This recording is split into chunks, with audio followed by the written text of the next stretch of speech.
Before I take your questions, I just want to, no one likes somebody to read to them, but just talk about the Salute to Service Week. Obviously, it's important to all of us, certainly here in Green Bay, but it's important to the National Football League, and I like to thank our country. It's kind of special being able to play against Dallas. Obviously, it was a team that I was with before.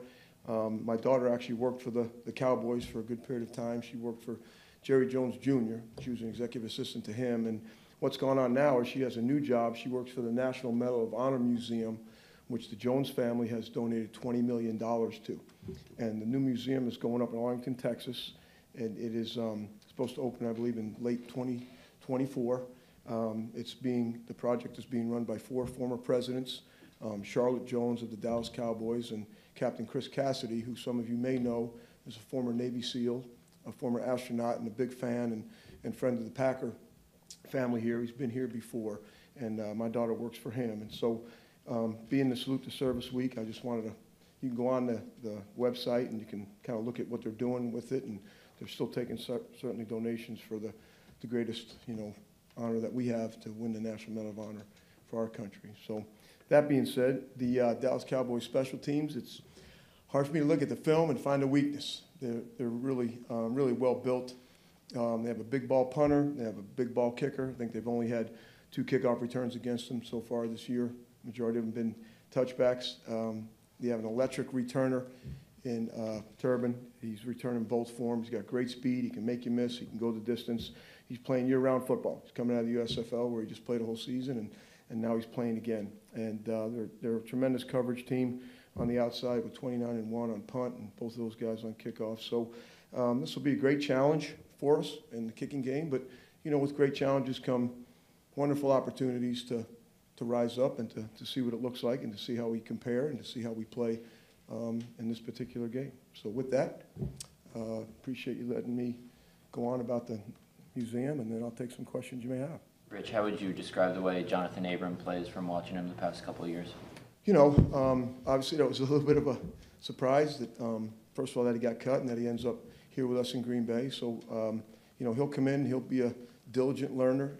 He can run. He's a physical player, and I think he's going to have to, catch up a little bit to figure out what we're trying to do here defensively. He knows a little bit about our system in the kicking game. He played in a couple phases, and so we'll see how it goes here over the next few days. Jonathan told us today that you were one of the guys that kind of went to bat for him here. When you see that surprise happen, how did you react? And you text Scooty like, "Hey, this guy's really good"? Well, no, I didn't do that. I think Brian does a great job with what's going on there, and certainly we had a conversation about it.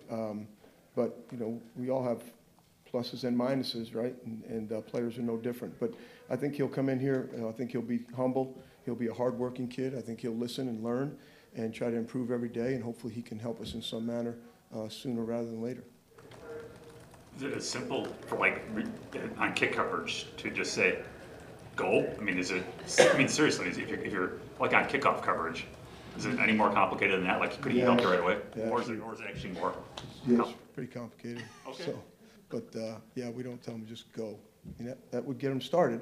There's a lot of things that are going on down there. There's a lot of keys to what the return is going to be, who's going to block me, and so if we were all just going, we'd all be going to one point. And if we all go to one point, usually something bad's going to happen. So, but he's played on it before. Actually, he just played on kickoff for the Raiders a week ago. So hopefully we can find a spot for him.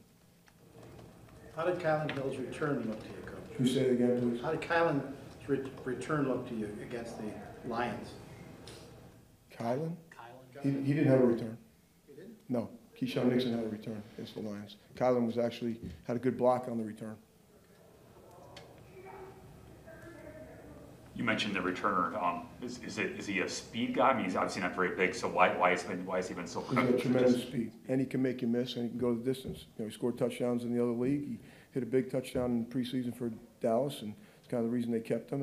And I think he's second in the league right now, somewhere in the top 5. Bless you. Somewhere in the top 5 in the return game. So he's got tremendous speed, makes good decisions, got great eye-hand coordination, catches the ball real easy. So he's a threat.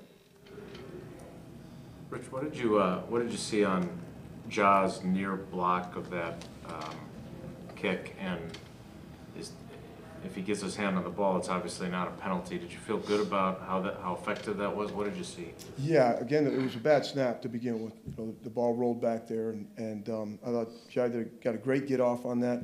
Did a great job of laying out. He's a yard in front of the ball, and you know, I guess that's running into the kicker.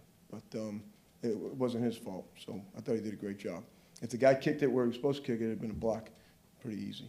So I actually thought he did get a tip on it. That's kind of why they reviewed it. Did you have an issue with how it was officiated? Yeah, I got enough trouble doing my job. Can't do theirs. Fair enough. Is it possible for that outside guy to block?